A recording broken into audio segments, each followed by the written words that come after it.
ce village.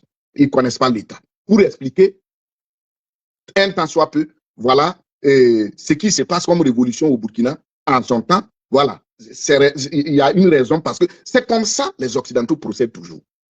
Et ce n'est pas pour rien les Cheikh Anta Diop, les Kizerbo, les Théophile Obenga, les Ibrahim Baba Kake, les Djibril Tanzing Nyang, Youssouf Tata Sissé, tous ces grands chercheurs africains, les Jean-Baptiste Kerga, ils ont travaillé pour que l'Afrique vraiment ait une dignité scientifique. Donc aujourd'hui, nous devons aussi nous appuyer sur la science pour faire face à ces gens. Ce n'est pas de venir pleurnicher, ce n'est pas de venir faire semblant d'être comme eux. Donc voilà ce que je voulais dire. Maintenant, quelle leçon nous devons tirer? La première leçon que nous devons tirer, c'est de reconnaître qu'on a fait des erreurs, de ne pas dire publiquement et de ne pas enseigner nos peuples que nous sommes en recolonisation, mais on dit que non, on est en terrorisme. Le terrorisme n'a pas d'ethnie, le terrorisme n'a pas de religion, le terrorisme n'a pas de ceci.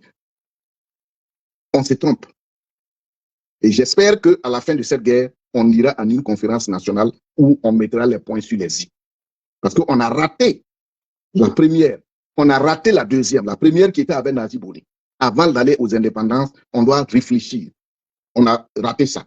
La deuxième, après l'assassinat de Thomas Sankara, proposé par Valère Sommet. Les Roch, Marc Christian Kabore, les Simon, ils sont toujours vivants. Quand Valère Sommet a proposé, Valère a donné plusieurs interviews sur ça. Vous pouvez regarder. Voilà. Et je vais vous montrer pour que les jeunes puissent aller chercher. Vous pouvez chercher toutes les interviews de Valère Sommet. Voilà. Vous pouvez chercher, il a publié toutes ces interviews en 2 temps. Voilà. Vous pouvez chercher, lire et comprendre l'histoire politique du Burkina à travers ces grands hommes, de la bouche même de ces grands hommes. Voilà, Valère Sommet, il a publié toutes ces interviews. Vous pouvez voir tout son combat qu'il a mené, les propositions qu'il a fait. Donc, il y a des témoins. Ils n'ont pas écouté, l'affaire Norbert Zongo est venue tout. Aujourd'hui, c'est le terrorisme. L'après-terrorisme, il faut que le Burkina passe à une conférence nationale ou à ce que j'appelle une grande réunion, mettre les points sur les i. La deuxième leçon qu'il faut tirer, et moi, je suis très content de voir que ce rapport est sorti et tout le monde a vu. Parce que quand j'interpellais, depuis le début, quand le président Ibrahim Traoré est arrivé, j'interpellais, il y avait des gens qui disaient non, Dacier est arrogant, il insulte les gens, il ne doit pas parler comme ça, il veut dire qu'il connaît.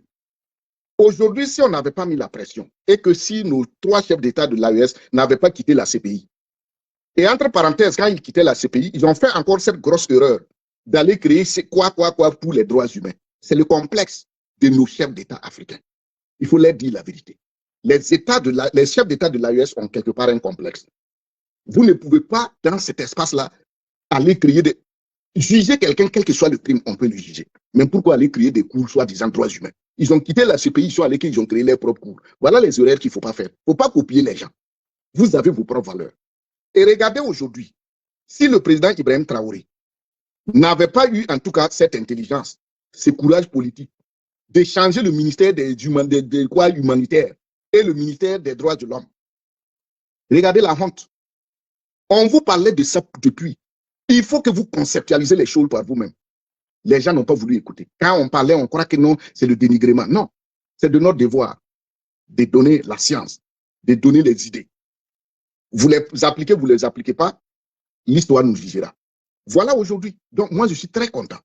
Parce que le combat que je menais ici pour dire que les questions des droits de l'homme, les questions de démocratie, là, il faut quitter ça pour refonder l'État africain.